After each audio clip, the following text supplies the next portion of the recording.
A Deus por estar com alguns amigos, outros conhecidos, mas o Daniel, né? O Adriano, o João, o pastor Anderson, a família, os filhos, e por isso estamos felizes de estar aqui nessa noite. Queridos, eu estava em mente falar uma outra coisa aqui, mas como que o tema é o arrebatamento, vamos ler um texto e pensar rapidinho nele nessa noite, amém? Filipenses, capítulo de número 2, e o versículo de número 5 a seguir. Aqueles que têm a Bíblia, por gentileza, abra ela em Filipenses, capítulo de número 2, versículo de número 5 a seguir. Eu vou fazer a leitura para não tomar muito tempo, amém? Diz assim: de sorte que haja em vós o mesmo sentimento que houve também em Cristo Jesus, que sendo em forma de Deus, não teve por usurpação ser igual a Deus, mas aniquilou-se a si mesmo, tomando a forma de servo, fazendo-se semelhante aos homens, e achado na forma de homem, humilhou-se a si mesmo, sendo obediente até a morte, e morte de cruz.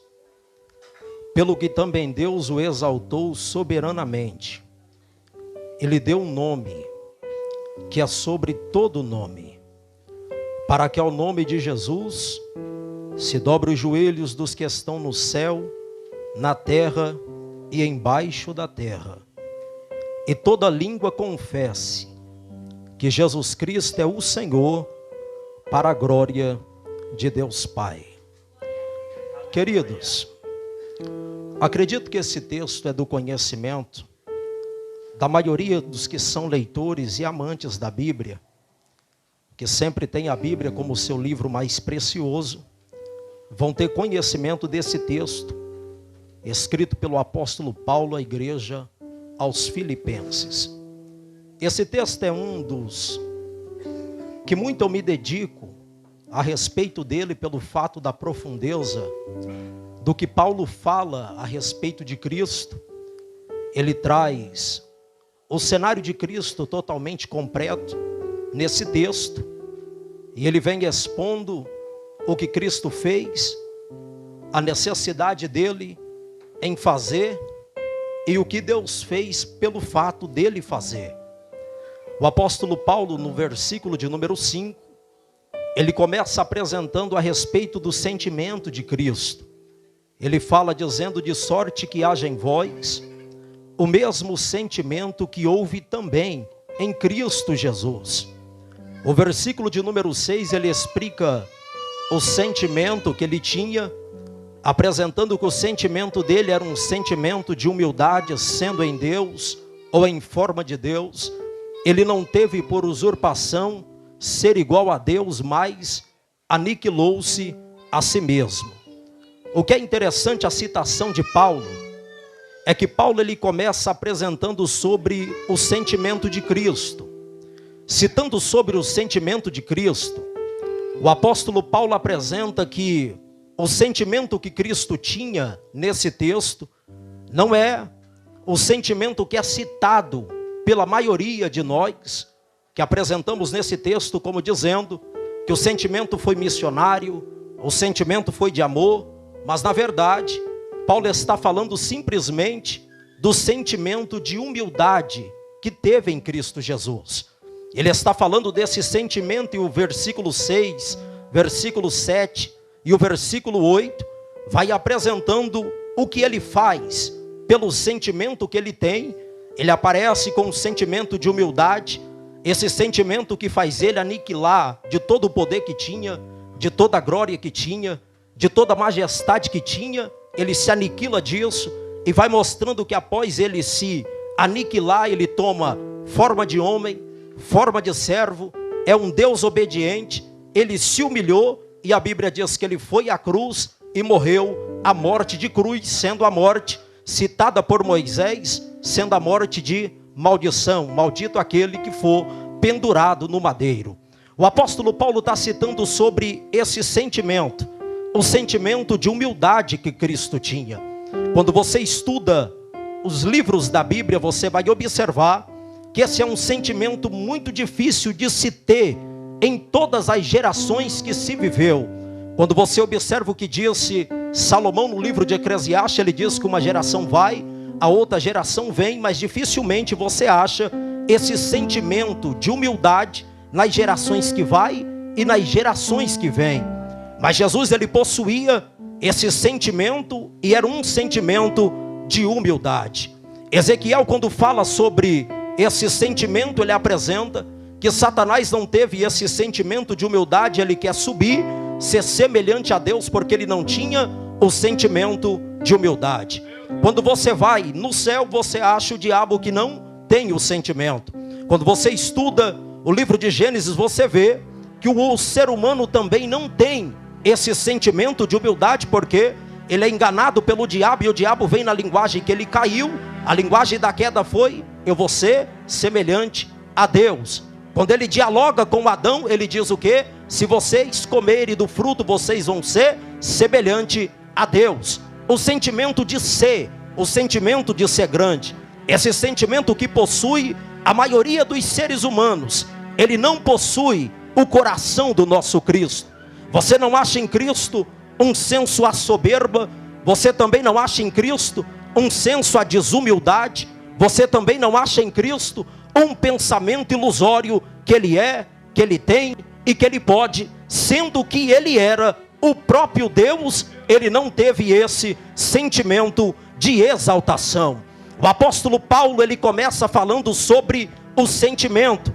Logo Paulo fala a respeito do que ele teve pela ação que ele fez na face da terra. Pelo fato dele ir na cruz morrer, o apóstolo Paulo fala que Deus o exaltou soberanamente e lhe deu um nome. O pastor no começo aqui, ele dizia a respeito que Deus daria nome. Outro veio aqui e disse que Deus sopraria nome. Aqui você vê Jesus recebendo o nome que é sobre todo o nome. Quando você encontra Deus falando com Abraão, ele cita a respeito do nome, dizendo: Abraão, eu, o Senhor, engrandecerei o teu nome. Você encontra Deus também falando para Davi: Davi, o seu nome será conhecido em toda a nação de Israel. Você encontra Deus falando para Josué: eu vou fazer o seu nome conhecido no meio da nação de Israel. O Deus que levantou o nome de Abraão, o nome de Davi e o nome de Josué, é um Deus que dá para o seu filho um nome que é sobre todo nome. O que é interessante, meus irmãos, para a gente fechar, você vai observar que Jesus recebe esse nome que é sobre todo nome. Quando ele recebe esse nome, aí a Bíblia começa dizendo: para que ao nome de Jesus se dobre todos os joelhos dos que estão no céu, todo joelho dos que estão na terra, e todo joelho dos que estão debaixo da terra. Observa que ele está citando que se dobre todo o joelho dos que estão no céu. Esse dobrar aqui é um pensamento muito diferenciado, até porque esse texto não fala de algo que aconteceu, mas fala de algo que irá acontecer. Quando Jesus buscar a igreja, aí vai se cumprir aquele texto: todo olho verá, até aqueles que o transpassaram. Aí se cumpre: todo o joelho se dobrará. Observe, irmãos, que a primeira expressão é: todo o joelho dos que estão no céu.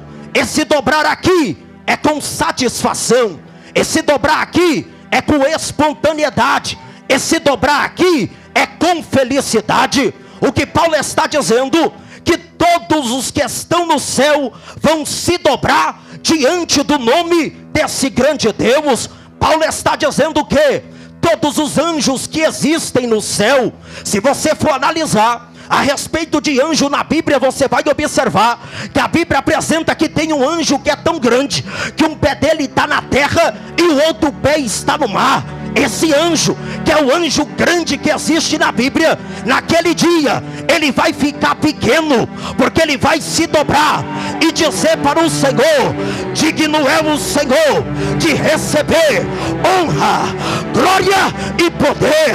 Quando você observa aquele anjo mensageiro que é Gabriel, naquele dia Gabriel não entregará mensagem, mas ele vai estar de joelho dobrado, dizendo: digno, digno, digno é o Senhor de receber honra, glória e poder.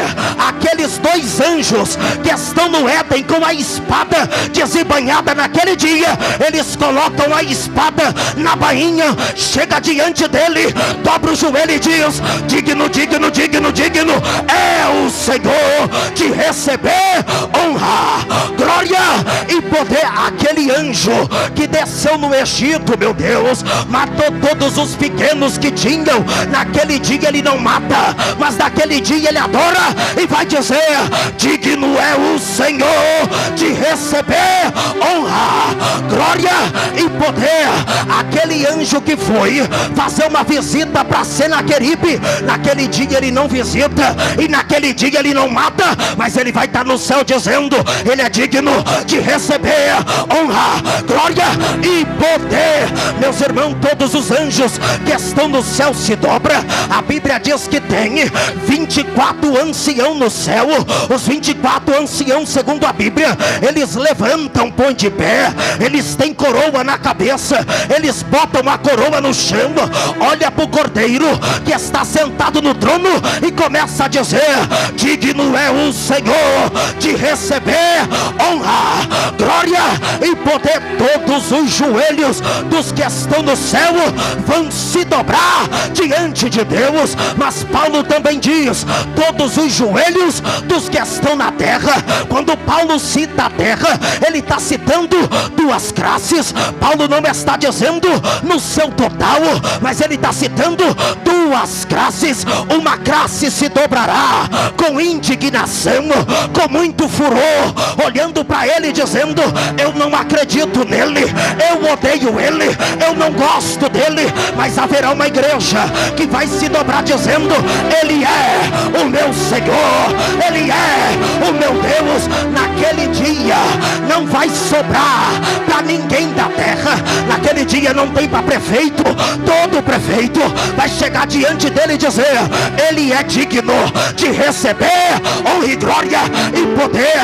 Naquele dia o juiz vai sair da cadeira, vai deixar o martelo e vai ter que dizer: ele é digno de receber honra e glória e poder. Naquele dia não tem pastor grandão da mesa diretora que manda e desmanda, mas naquele dia o pastor grande vira pequeno e vai dobrar o joelho e vai dizer: ele é digno de receber honra, glória e poder. Naquele dia os cantores soberbos que estão dizendo: Cristo não é de nada, Cristo não vale muita. Naquele dia Jesus vai pegar eles pelo colarinho e eles vai dizer: nós lá na terra era grande, lá nós era aplaudido, mas aqui nós vamos aplaudir ao que manda, ao que desmanda e ao que faz todo joelho.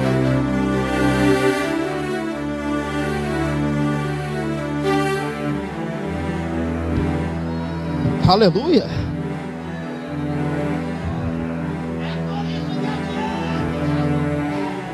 Eu já vou fechar.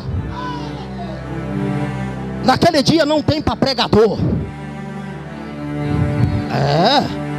Porque nós que somos pregadores somos tratados com muita honra. Aonde chega tem banquete, tem comida, é hotel, é não sei o que. O povo bota um carro, desce do carro. Mas naquele dia não vai ter ninguém olhando e dizendo: sobe aqui, homem de Deus. Mas naquele dia todos os pregadores vão estar diante dele dizendo: quem manda é ele, quem tem é ele, quem pode é ele, quem é o Senhor nosso Deus. O que Paulo está dizendo, a gente fecha, se dobre todo o joelho. dos que estão. Se no céu dobra, quem é você para não dobrar? Vai ter que dobrar. Naquele irmão, aquele que não gosta de orar aqui, se prepara, porque lá tu vai ter que dobrar diante do Senhor. Aquele que diz: eu não dobro para ninguém, eu também não abaixo a cabeça. Naquele dia tu abaixa, e naquele dia tu dobra, e vai dizer: digno é o Senhor de receber. Todo joelho se dobrará. A gente fecha. Todo joelho dos que estão no céu, gente. Todos os joelhos que estão. Todo joelho dos que estão. E todo joelho dos que estão naquele dia.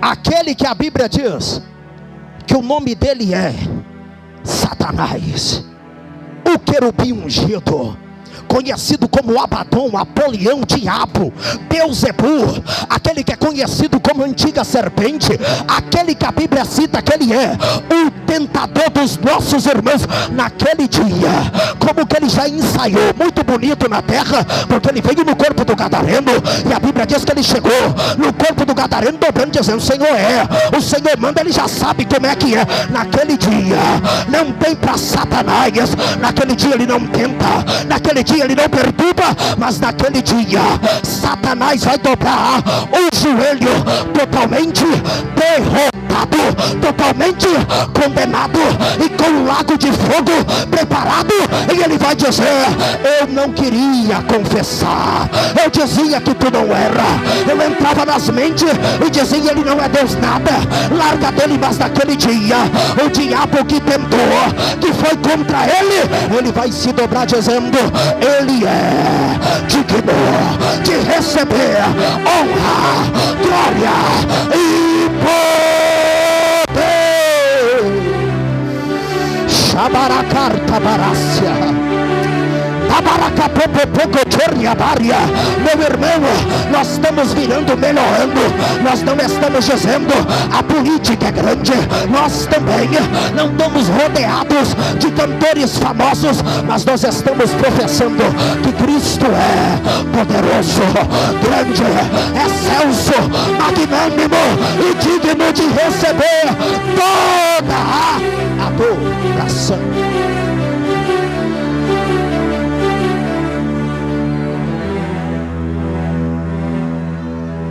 Aleluia.